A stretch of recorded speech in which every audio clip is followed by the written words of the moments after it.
مایوس ہونے والے شخص پر تعجب ہوتا ہے جبکہ اس کے پاس استغفار کی قوت موجود ہو۔ لوگ جتنا بھی دل دکھائیں یہ یاد رکھا کریں کہ جب اللہ کے بندے ہمیں توڑتے ہیں تو ان کا توڑنا ہمیں اللہ سے جوڑتا ہے۔ کسی کا دل اتنا مت دکھاؤ کہ وہ اللہ کے سامنے تمہارا نام لے کر رو پڑے، کیونکہ ٹوٹے ہوئے دل سے نکلی آہ عرش تک جاتی ہے۔ جب آپ کچھ بھی نہ کر سکیں تو اپنی دعاؤں میں اضافہ کر دیں، کیونکہ اللہ کے سوا کوئی آپ کو کچھ نہیں دے سکتا۔ تمہارا ایک رب ہے پھر بھی تم اسے یاد نہیں کرتے، لیکن اس کے کتنے بندے ہیں پھر بھی وہ تمہیں کبھی نہیں بھولتا۔ دکھ میں کبھی بھی پچھتاوے کے آنسو نہ بہاؤ، کیونکہ تم وہ خوش نصیب ہو جس کو اللہ نے آزمائش کے قابل سمجھا ہے۔ پریشان نہ ہوا کرو، اللہ نے تمہارا مستقبل تمہاری سوچ سے بہتر لکھا ہوا ہے، کیونکہ جو مقدر لکھنے والی ذات ہے اس کے پاس مقدر بدلنے کا بھی اختیار ہے۔ یہ دنیا بھی کتنی عجیب ہے، ایماندار کو بے وقوف، بے ایمان کو عقل مند اور بے حیا کو خوبصورت کہتی ہے۔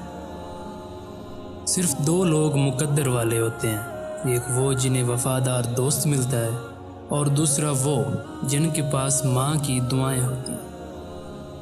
اگر تمہیں کوئی صرف اپنی ضرورت کے وقت یاد کرتا ہے تو پریشان مت ہو، بلکہ فخر کیا کریں کہ اسے اندھیروں میں روشنی کی ضرورت ہے اور وہ روشنی تم ہو۔ تمہارے والدین تمہیں بچپن میں شہزادوں کی طرح پالتے ہیں، لہٰذا تمہارا بھی فرض بنتا ہے کہ ان کے بڑھاپے میں ان کو بادشاہوں کی طرح رکھو۔ سب سے بڑا جاہل وہ ہے جو ایک پتھر سے 2 دفعہ ٹھوکر کھائے۔ بہت سے انسان ایسے ہیں جنہیں زبان نے موت کے گھاٹ اتارا ہے۔ محبت کا اصل حقدار تو اللہ ہے، بس تم اسی کے آگے جھکو، وہ تمہیں کسی کے آگے جھکنے نہیں دے گا۔ دوسروں کے محل میں غلامی کرنے سے بہتر ہے انسان اپنی جھونپڑی میں حکومت کرے۔ جب حق پر رہتے ہوئے تمہاری مخالفت حد سے بڑھنے لگے تو سمجھ لو اللہ تمہیں کوئی بلند مقام دینے والا ہے۔ تم خود اپنی دعاؤں سے ہی اپنا مقدر لکھتے ہو، اور تمہاری دعائیں ہی تم تک وہ سب لے آتی ہیں جو تمہارا نصیب بھی تمہیں نہیں دے پاتا۔ اپنی جوانی کے دھوکے میں مت آنا کہ یہ عنقریب تم سے چھین لی جائے گی۔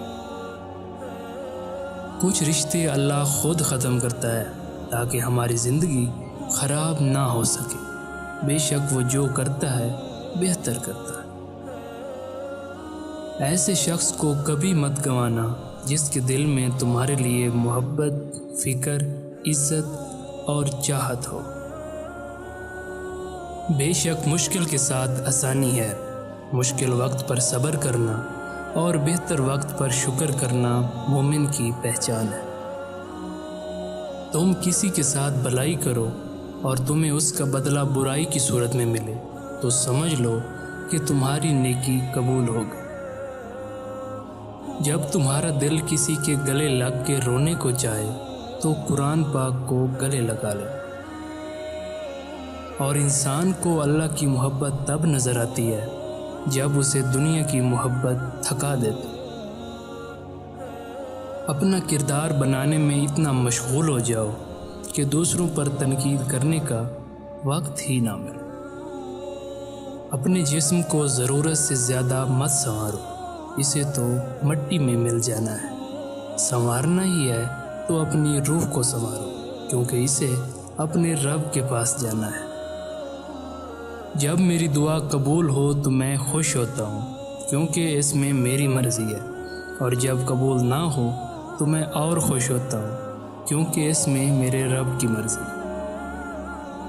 وہ شخص کیسے ضائع ہو سکتا ہے کہ جس کا ضامن خدا ہے۔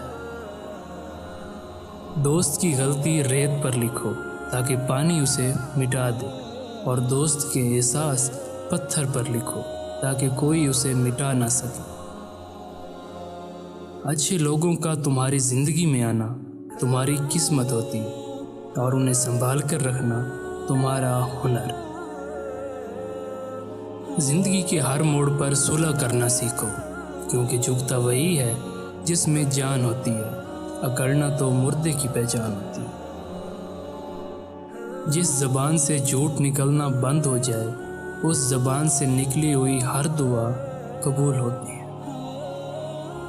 انسان کے آنسو اس وقت مقدس ہوتے ہیں جب وہ کسی اور کے دکھ اور تکلیف کو محسوس کر کے نکلے۔ جب اللہ کسی کو پسند کرتا ہے تو اسے خوب آزماتا ہے، بس تم صبر کرنا، کیونکہ صبر کرنے والوں کی منزل جنت ہے۔ بہترین رشتہ وہ ہے جو آپ کے عیب جان کر بھی آپ سے تعلق ختم نہ کرے، اور بے شک یہ رشتہ آپ کا اللہ کے علاوہ کسی سے نہیں۔ اپنے دوست کو اتنے ہی راز بتاؤ کہ کل کو اگر وہ تم سے دشمنی پر آمادہ ہو تو تمہیں کوئی نقصان نہ پہنچا سکے۔ اپنے دن کا آغاز صدقہ دینے سے کرو، اس دن تمہاری کوئی دعا رد نہیں جائے گی۔ ساری دنیا کے سارے لوگ تجھے اپنے فائدے کے لیے چاہتے ہیں، صرف تیرا رب ہی ہے جو تجھے تیرے فائدے کے لیے چاہتا ہے۔ جو تمہاری خاموشی سے تمہاری تکلیف کا اندازہ نہ کر سکے، اس کے سامنے اظہار کرنا صرف لفظوں کو ضائع کرنا ہے۔ کسی کے برا کہہ دینے سے نہ ہم برے ہوتے ہیں اور نہ اچھے۔ اپنی زبان سے ہر شخص اپنا ظرف دکھاتا ہے، دوسرے کا عکس نہیں۔ پسند اس کو نہ کرو جو دنیا میں سب سے زیادہ حسین ہو، بلکہ پسند اس کو کرو جو تمہاری عزت کرتا ہو۔ جس کو تم سے سچی محبت ہوگی وہ تم کو فضول اور ناجائز کاموں سے روکے گا۔